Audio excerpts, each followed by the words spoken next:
reporting for the KSN News. And today we are going to interview the 4 teachers that went to Mukwashi Trust School in Zambia. We are here with Miss Richmond, Miss Schuster, Miss Forbes, and Miss Pross. So how are teachers selected to go to Mukwashi Trust School? That's a very good question. Well, all 4 of us are part of a committee called the Bridges of Peace Committee, and we talked about who would like to go to Zambia, and all of us volunteered to go. Why did you decide to go visit Mukwashi Trust School? We decided to go because we wanted to deepen our relationship with the school there.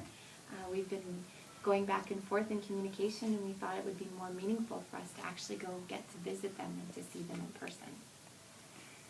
How was your experience in Africa? Oh, it's amazing. We had a chance to visit the school, visit other classrooms and see how the teachers are working there. And then we also got to visit the community where the students live. It was an amazing trip. How did the kids react when they saw you? At the beginning, when they saw us, they were really shy, and they would speak very low.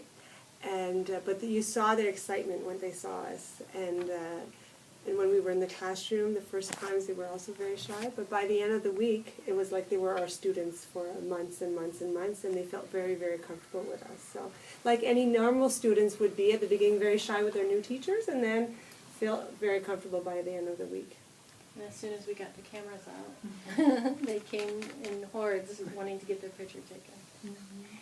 How's teaching different or similar in Zambia? I would say that it's more similar than it is different. The students are extremely motivated there, just like they are here. The teachers come to work prepared, and they're excited to teach. I would say the biggest difference has to do with the resources. So here at AIS, we have a lot of resources. We have wonderful books and materials in our classrooms, and the teachers at Mukwashi don't have the same kind of resources. But in terms of the students and the teachers, I think we're very similar. Yeah, except their classes are a lot bigger. They have about 40 kids in every class, where we have around 20. And they also have school for half days. So they go to school for, some of the grades only come for the first half of the day, and some of the kids come for the second half of the day. So they get a lot of kids in one day. So you might think they're lucky because they only go to school half day, but the reason why they go half day, there's not enough classrooms to host all the students, and they want to see as many students as possible.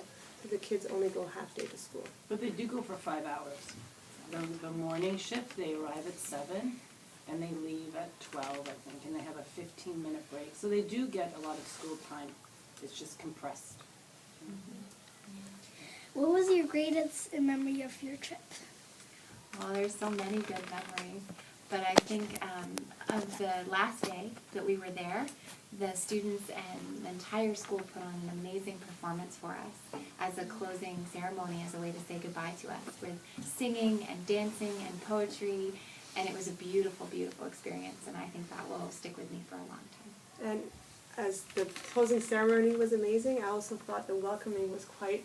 Meeting them for the first time was really, I had tears in my eyes when we arrived in Mukwashi, and they all had flowers and they were waiting for us. That also warmed my heart so much. So the hello and the goodbye were both very heartwarming. And then when we took down some of the supplies, they didn't have balls to play with for over 2 years. And just the excitement and appreciation that they showed when they were gifted those items. How's Mukwashi Trust School different to the other schools you visited in Zambia? So actually I found that the Mukwashi Trust School an amazing school. They are so fortunate to be in an environment where the teachers really want to teach, are qualified to teach. Although they have many students, their classrooms are very big. When we went out to the community, some classrooms were much smaller with a lot more students. Some of the teachers were volunteer teachers. They're not qualified to teach. They're just teaching from the goodness of their hearts. Sometimes they were running from one classroom to the next. And we heard that in public schools, sometimes there's 120 kids in a classroom. So there's that contact with the teacher doesn't really happen. So when you're looking at that and you go to Mukwashi, it's an unbelievable school. And the things they do with the very little resources they have is extraordinary. How can we still help Mukwashi Trust School? We can continue to raise money so that we can help support them with being able to purchase more supplies and resources for them.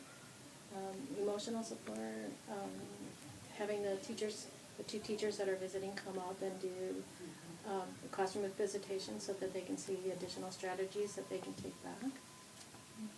I think the biggest thing that students can do is keep building our bridge, which means keeping involved with the school and keeping our relationship going. So keep exchanging ideas and letters and different projects back and forth so that we continue to have them as our friends. Thank you. Thank you for taking the time to participate in this interview.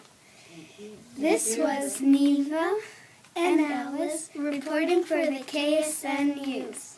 Bye!